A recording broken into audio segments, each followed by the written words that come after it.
Hi guys, Thogrey here with a new video, and this video will be my Fury Warrior PvP guide video for patch 9.2.7 season 4 Shadowlands, and it is pretty much a definitive guide for Shadowlands since I don't think they will do much changes, but you will find stats, gear, legendary, tier set explanation really quickly. But I think everyone knows now what the tier set does, but I'm going to explain it really quickly. Talents, PvP talents, those are the biggest sections, so be sure to check that out because that's very important. Of course, we're going to talk about the soul binds, soul conduits, everything around the covenant, and we are also going to talk about comps. But I've made a separate video for 2v2 comps, like a tier list video, which partners are the best to play with your Fury Warrior in 2v2, so be sure to check that out at the end of this video.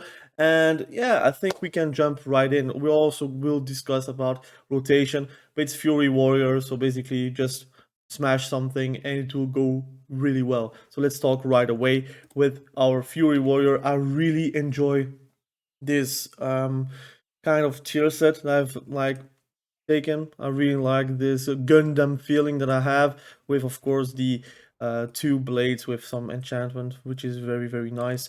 But let's discuss right away about the stats. So we're going to talk about stats. Afterwards, we are going to talk about talents, PvP talents, and of course conduits. So let's jump right away. Before we start, there is also timestamp, so you can always jump whenever you want, or you can stop, hop in on in-game, and then of course compare with your warrior. But let's just do this. Basically, we are trying to get as much haste as possible, but with as much versatility as possible. And we are trying to still have some compensation, so I don't care really if it's a 37 or 36% versatility, as long as my haste is at least 24%. Now it's 26%, so I'm quite happy. I still have a lot of mastery, a lot of crit. I would like to trim that down for haste, but for now we have that amount of haste and that amount of versatility, which is still pretty sick. And we are playing human, and I'm going to shortly say why I play human. I like to have my second trinket, especially versus rogues. The amount of rogues that you have, the amount of stuns that you have in this game, I think human is quite nice. And if you're horde, I would just play orc. Probably orc is the one of the best races for any classes really. But yeah, that's not an important choice anyways. Let's start right away with the gear. We have our forset. I'm going to explain really quickly what it does. Raging blow deals 10% increased damage and gains an additional charge, which is pretty big because it becomes a 3 charge ability. And yeah, you can reset it upon using it, 20% chance to instantly reset it.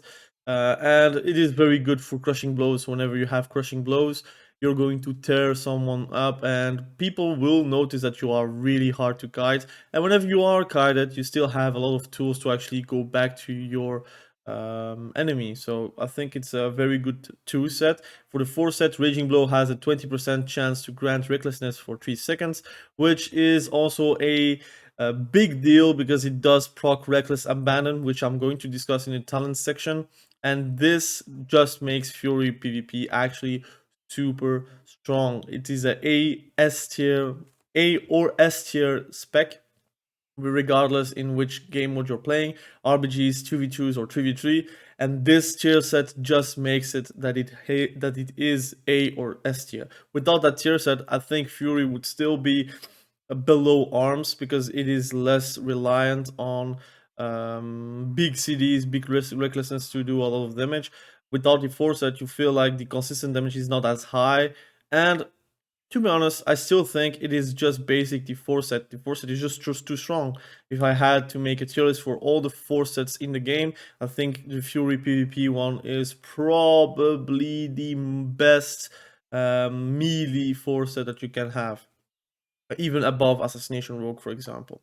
So legendaries, let's talk about legendaries. I have my Unity made on the belt because I wanted to have a high amount of haste, high amount of versatility on the belt, and it is still a off piece, so it doesn't really matter if your eye level is too low. But then again, it's nitpicking. You can just build whatever you want, but I prefer to have it on my belt so I can have that haste stat that I so desire. And we have our legendary, which is Signet of Tormented Kings. And please do never play the Deathmaker legendary. I think it's Deathmaker, right?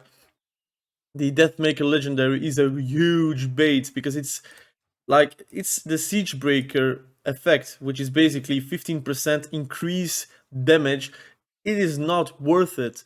While, for example, Signet of Torment Kings, whenever you're going for recklessness, for example, you're going to pop up Bladestorm, which is again an anti-root, anti-slow mechanic. Whenever you're popping Bladestorm, you're going to have recklessness, or it will improve your recklessness a bit further by the duration, or you can have Avatar or whatever. So you have huge root breaks every time you're going to pop recklessness. Every time you pop Bladestorm, you're going to be rewarded with Avatar or recklessness. So you will have huge windows of opportunities to kill your targets, and I think this legendary is just what makes Fury actually enjoyable to play in 3s and also in 2s. Deathmaker is purely a bait. Do not play Deathmaker. I don't care where you're going to play it, in 1v1, RBG, 2v2, 3v3, even solo shuffle, even world PvP. It is not a good legendary. It is not the equivalent of Wallbreaker legendary for arms. Do not think like this, because then you're going to go wildly wrong and you're going to lose games and feel like, why did you lose that game? Basically because of your legendary. So please do not take that legendary. And let's talk about the trinket. I do use the haste trinket. You can use an unused trinket, but I like to have the just the passive trinket that can pop off the primary stats. I like the haste. I like also the convenience of sometimes having that trinket pop whenever you're doing a great crushing blow on the enemy team, for example, with your forset. I think it's just reliable. It's always there. You don't really need to pop anything. You don't need to desync any cooldown for it. And I think you are very, very fortunate to be a warrior and to not be super reliant on the unused trinket. You could also play the anti-magic trinket, basically to save you versus affliction warlocks, versus elemental shamans, etc. But really, as a fury warrior, you're going to eat affliction warlocks alive. Like, that's your main goal, and I think you will be satisfied to actually play fury warriors into them. I am really enjoying that. And let's talk really quickly about legendaries. Again, I'm going to say the only legendary that I only play with Fury Warrior is Signet of Torn Kings. I never play Deathmaker. I don't even make it. I don't even want to grind it to get it. It's just tooltip wise, it is not a good legendary. Again, Rampage has a 30% chance to apply the Siegebreaker effect to your target for 6 seconds.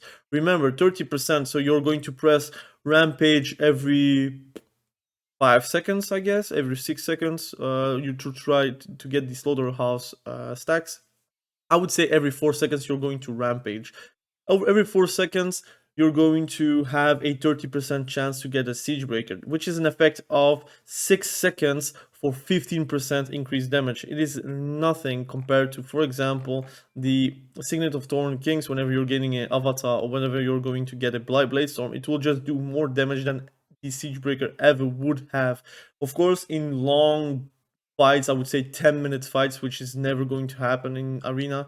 But if it happens, I guess you will have a lot of value for the Deathmaker. But basically, this season is made of burst. You want to burst the enemy target faster than you get bursted by them, and this legendary just helps that. You can play Misshapen Mirror, I guess, but I feel like I really need the Signet of Torn Kings to actually make Fury Warrior work in arenas, also in RBGs, and just everywhere where I'm playing, I'm still taking this legendary. Okay, let's now talk about talents real quick. It is still the same, really. You're always going to play Sudden Death.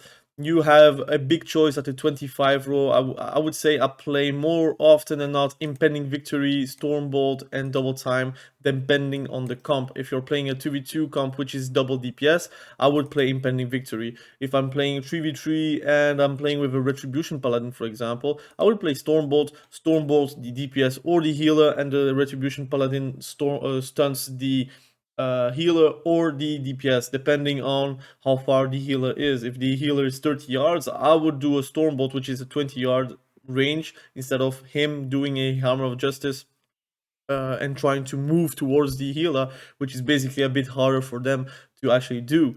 And Fury Warriors have really a great time to actually stick on the enemy target, so you don't really need double time, although double time is also fantastic to play versus casters. If you play versus double casters and you might play, for example, KFC, or you're playing Turbo or Thundercleave, you don't maybe really need Stormbolt, although it's also really awesome to have a stun.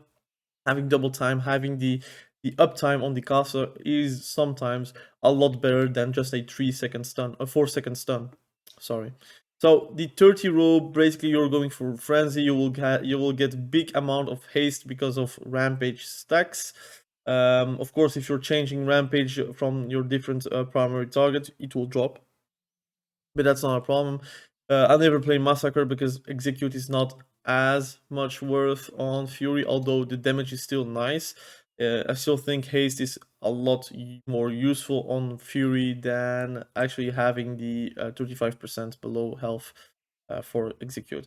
Onslaught, it's not really interesting, although for Dragonflight it might be a bit more interesting to have Onslaught, but for now I feel like the damage is not justified enough. It's a 10-second CD, generates 15 rage, which is not that big, to be honest, so just go for Frenzy. I'll play Warpaint all games normally. Maybe in random MGs I would play Furious Charge with double time, so I get always the heal on myself if I don't play with healers, for example. But Warpaint is just reliable. 10% overall reduced damage is fantastic. Cruelty, of course, you have a Raging Blow, Crushing Blow build, so you want to improve that damage and also have the 30% chance to instantly reset its own cooldown. 45 row Blade Storm, because again, the legendary, you're not going to get Dragon Roar because it feels underwhelming to play, and Meat Cleaver is just not good. So Blade Storm.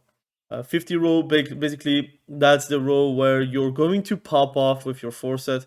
You will need to play Reckless Abandon because anger management doesn't do anything for you with the 4-set.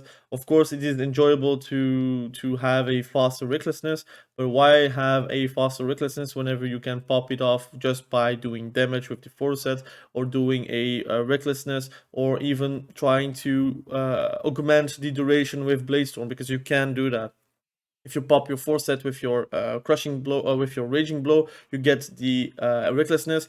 It's a raging reckless abandon recklessness, so you can do Blade Storm afterwards to actually have a better duration of recklessness. If you get recklessness from Blade Storm, if it's Avatar, it's still good, I guess. But you can really have great synergy with those talents and those legendaries and those 4-sets. With the Reckless Abandon too. Siege Breaker is just not worth it. I guess in Dragonflight it might be worth it because you can pick both. But for now, just play Reckless Abandon and never switch.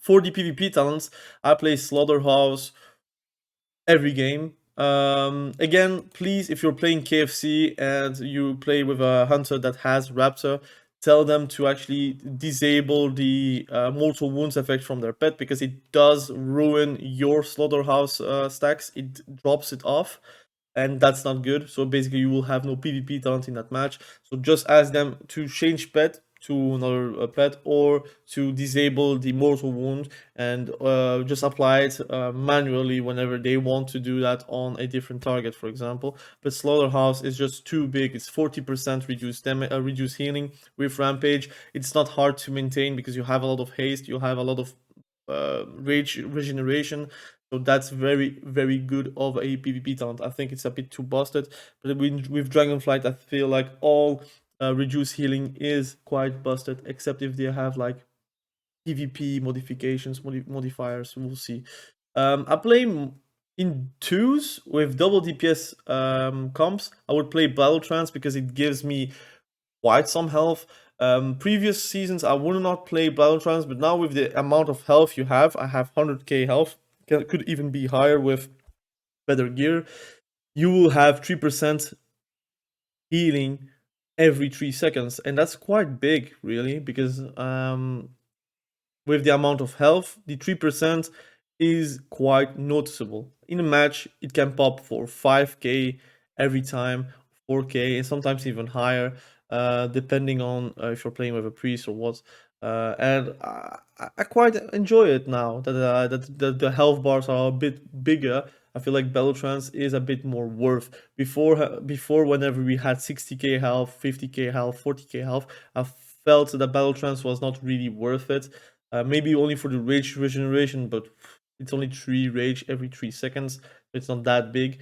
Um, but the health regeneration is very good for in twos. In threes, I would play maybe something a bit more team oriented, like for example Disarm or Master and Commander. I still enjoy to play it in RMPs, for example, with the amount of actual shadowy duel. I feel like Master and Commander is very good for that, but you need to hold on your commanding shout, rallying cry, excuse me.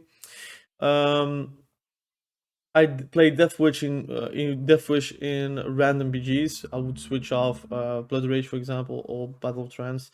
But it's fun. But you in arenas, if you're using it, you're basically going to die really quickly, and that's not really an option.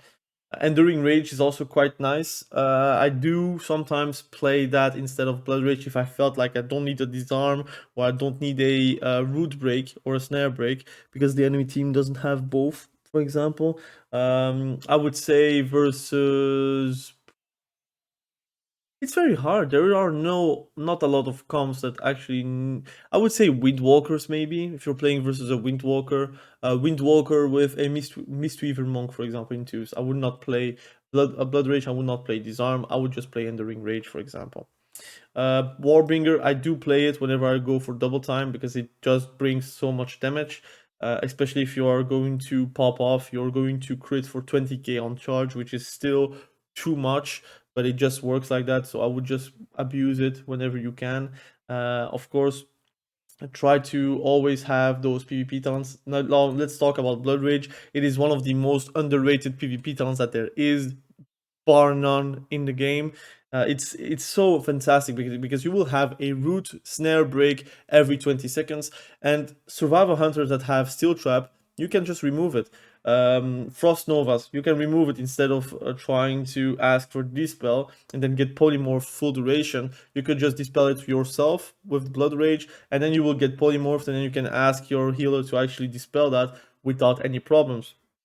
It's a very good spell, really. And also the 40 rage over 4 seconds is quite noticeable. So sometimes whenever you have a slaughterhouse stack, you have 4 stacks on them, and you want 8 stacks, but you just barely have enough rage to do rampage, just pop off Blood Rage, and you will have enough rage to actually pop 2 times rampages on them. And it's very good to actually have that on-demand rage regeneration for your team. Disarm, of course, just play it whenever you're going to play versus melees. So that is pretty much for the PvP talents. Barbarian is a bit more gimmicky. You can play that in random BGs, maybe, but I don't. Death Sentence is not worth it since they did put a CD on it. And I don't know, I feel like it's a very good Venthyr PvP talent, but no one is playing Venthyr at this moment, or at least a very low percentage to actually play with Death Sentence. Demolition is quite nice versus Affliction Warlocks if you're playing in twos and you want to actually always destroy the Dark Pact. You can just put Spell Reflection on yourself, do Shadowing Throw on the Warlock. It will break the Dark Pact anyways, and if they are dumb enough to Mortal Coil you while you have Spell Reflection, then it's a win-win, of course. But again, you don't really need that since the Fury Warriors have so much damage to actually break Dark Pact. It is not even hard to do that. So let's talk now about Covenants and Conduits. We play with Necrolord, and I stand with it. It's still super strong. I just don't like Spear of Bastion as Fury Warriors. I can understand why people would play that. I did try it, and sometimes I do change it depending on comps. But mostly 80%, 90% of my games, I play Necrolord whenever I'm Fury, and whenever I'm Arms, I do play Kyrian, for example. But Fury Warriors, they just need the Conqueror's banner. What does it do? It gives you 400 mastery. I don't know if it's really 400 in PvP. I think it's a bit lower. And 30% increased movement speed to you and your 2 nearest allies, preventing movement speed from being reduced below 100%. So you are unkiteable for 15 seconds. And if they root you, no worries. You have blood rage for that. And if you're getting CC'd, your healer should dispel that immediately. If it doesn't work, then you still have trinket or you still have fleshcraft to maybe prevent a CC on you. But really, Conqueror's Banner is such a great ability. And you have a conduit giving you 22% strength on Conqueror's Banner, which is pretty big. I'm going to move my camera really quickly. My bad. Voila. It's better like this. So basically we have Conqueror's Banner giving you 22% increased strength, so you're going to do even more damage with it. I play with Depths of Insanity because I want that increased recklessness duration. It is nerfed in PvP. I think it's a 50% nerf, so it's around 19% longer, I guess, or maybe a bit more. I don't know. But it's nerfed in PvP at least, but I still play that. I play with, of course, the frictionless coating. We play with Star Wars Guardian because I want to have a reduced duration on enraged regeneration. So basically it will be a 1.3 minute CD, which is pretty big because you will disrupt a lot of big offensive CDs. Of course, 1 minute CD offensives, you might just not pop enraged regeneration because it will be a bit dangerous. But on 2 minute CD offensive CDs from the enemy team, you can really reliably always pop that CD to actually keep you safe. I already discussed about Veteran's Repute. Inspiring Presence, which is a pretty big CD for me because it will augment the amount of temporary and maximum health on your rallying cry, and if you play with the PvP talent, it will be a big 40-45% increased health on you and your allies. It is very big, man. It is kind of the reason why I do win versus RMP, because whenever I'm playing those PvP talents and this conduit and just do the rallying cry at the right time, I do survive a lot of damage, more than you would know. We play with Ultimate Form, of course, because we have Plague Device on Marileth, and we play with Vicious Contempt. I know a lot of people do play Hack and Slash, but let me explain. Hack and Slash is very good, but it is... How can I tell you? It's not reliable because it's a random proc. 48%, although it's less random than a lot of conduits, a lot of talents, a lot of legendaries. 48%, if it doesn't proc, you don't have a conduit. While Vicious Contempt, it's 53% increased damage on Bloodthirst and Bloodbath, and Bloodbath does crit a lot.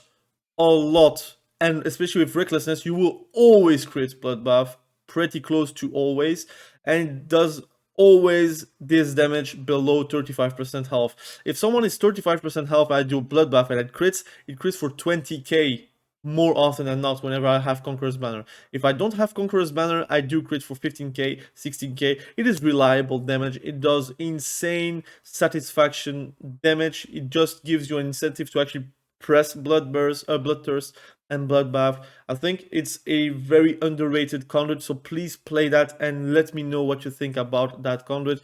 I feel like Hack and Slash, it does sometimes give you a raging blow, but whenever it doesn't do that, it feels super bad because you will have a conduit that doesn't do anything for you. And sometimes I had matches where it never popped. For 50% chance to refund a charge, it is quite ridiculous to never pop, but it happened to me and I got tired of that, so I put just Vicious Contempt and never looked back. It's a very good conduit. Undulating Maneuvers, of course, for the damage reduction and spread out. And Disturb the Peace, because I like to play with Piercing Howl to be a reduced CD. 19-second CD on a AoE 17% reduced movement speed is quite nasty. But if you really want Brutal Fatality, you can play that, although I don't feel like I have a lot of time to actually put Ignore Pain on myself because I want to pump as much damage as I can. And 60 Rage on Fury Warriors is quite big, while for example in Arms Warrior they can get a stack of overpower from it. They did get a lot more value on Ignore Pain than, let's say, Fury Warriors, and I'm quite happy that it's gone for Dragonflight. I've read that Ignore Pain is now a protection warrior spell, which is fantastic. Just keep it off Fury Warriors and Arms Warrior, and then you can decide to actually give them more defensives as compensation. And we of course have Kevin's Oozling, so basically it will give you big damn. So now let's talk about comps real quickly. Again, I've made a guide, 2v2 guide for PvP Fury Warriors, so comp. You will see a tier list where I discuss every single spec as a partner for Fury Warrior, or Warriors in general really, because it's the same for Arms and Fury, but I would say Fury is a bit more easy because you will have self-healing with Enraged Regeneration, but you will see every comp listed, and you can then decide which one you would like to have as a partner. If you are a huge fan of double DPS as a Fury Warrior, I recommend to watch that video. But let's talk about 3v3 real quickly. I might also make a separate video for that as well, because I want to make more specific guides for those specific specs. So 3v3, my favorite comp is with a Retribution Paladin, but I really like Turbo as well. Turbo is fantastic. The off healing for Enhancement Shaman is on another world. Of course, sometimes you will lack the freedom or you will lack the bob from a Retribution Paladin, but you can fix that just by having Turbo with a Holy Paladin, or you play with a Disc Priest and still you can manage to actually pump a lot of damage by, of course, getting the buffs from Disc Priest with a PI, like a juicy PI on you can do wonders. I would say, to be honest, to play, of course, KFC is also a very good comp for Fury. Like, if you play KFC, you're going to really love playing versus Affliction Warlocks. Affliction Warlocks are going to get destroyed. And I would say KFC with a Marksmanship Hunter. I play Marksmanship Hunter.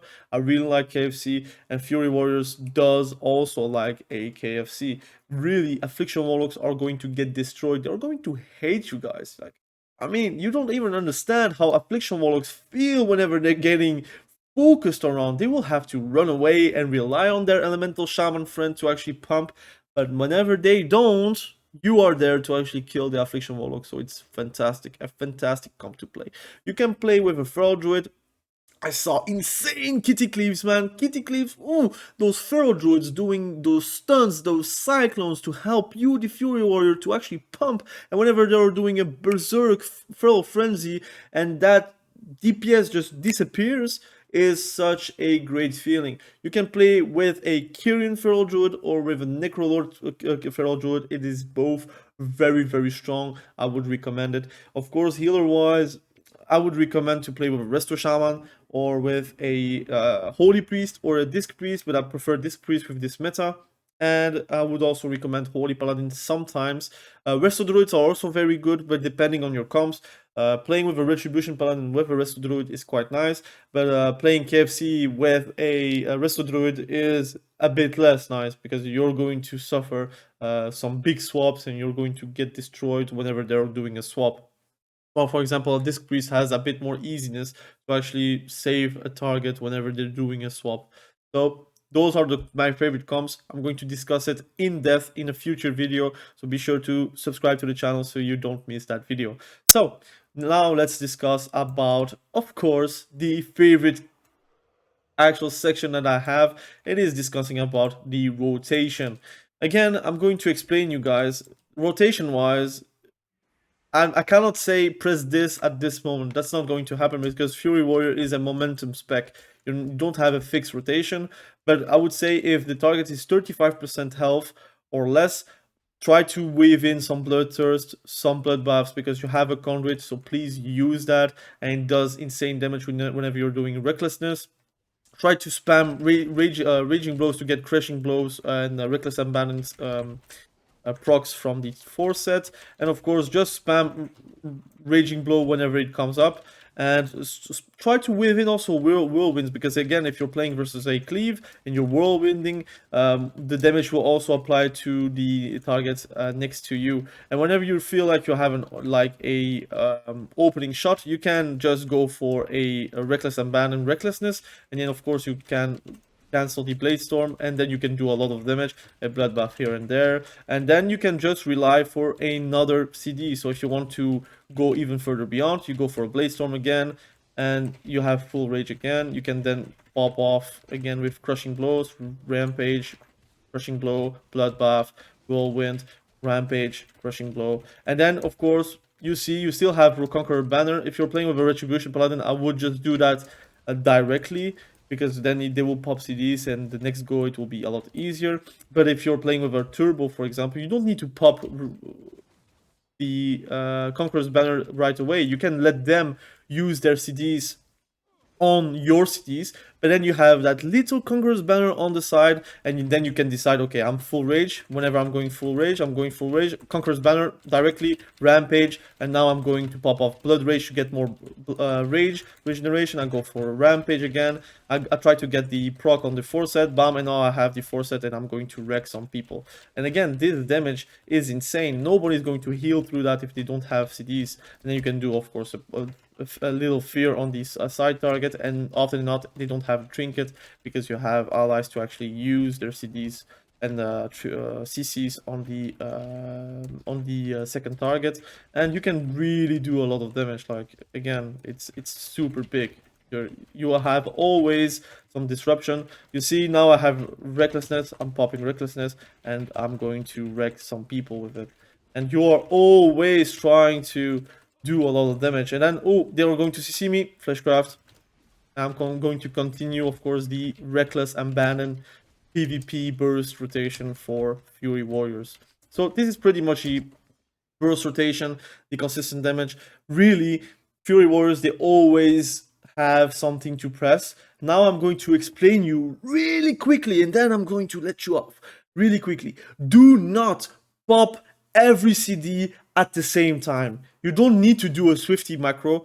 You can just use your CDs at the right proportions. If you're going to pop off with recklessness, they are going to use a defensive CD. Don't do Blade Storm or don't do Conqueror's Banner, because you're not going to kill them through a 40% wall.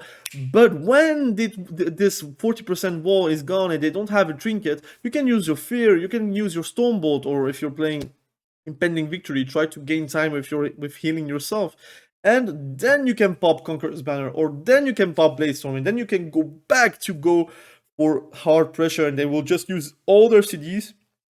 And the next go is really soon, because again, you disrupted them by using CDs at the right time. So you will have your recklessness whenever you're going to use the Blade Storm. 30 seconds later, you will have recklessness while they don't have a CD, they don't have a trinket, they don't have nothing to protect them, and you're going to wreck them. And often than not, I'm winning those games because of that. Of course, in trees is a bit different, because if you're playing with a Retribution Paladin, you can do a 3-2-1 go with Conqueror's Banner. Boom, he pops wings, I pop Conqueror's Banner, and he's going to pop off. I don't really need to press Recklessness Abandon, but I can do right now, for example, to get my stacks up. And then he's going to use their skis again. I'm going to wreck them as hard as I can. And whenever I feel like, okay, now it is a bit more calm, they don't have CDs anymore, I go for Blade Storm with, of course, a bit of Conqueror's Banner, and I'm going to wreck them easily with, of course, a well-placed CC. For example, well-placed Fear does wonders. So pretty much that is the guide. Really, I discussed everything. Again, comment below what you think about that guide. Let me know if I missed something. I might have missed something, so please let me know. Again, thank you for watching this guide. Thank you for all the support I get on all my videos. It is really hard welcoming. It is very wholesome from you guys to actually help me, and really I'm excited for Dragonflight. I'm excited for Wrath of the Lich King. I'm also going to make videos about it, but for now it's a bit more of a calm period. Again, good luck with grinding some CR. Try to get Glad, try to get Duelist, try to get even Rival, try to get Combatant, Challenger, whatever your goal is. Try to get it, and you will be satisfied once you have it. So thank you for watching this video. I really appreciate you. Like the video if you have actually liked the video. Comment below what you think about the video, about Fury Warriors, about the guide in general, and we will see each other very soon. Thank you for watching. Have a great day. Bye.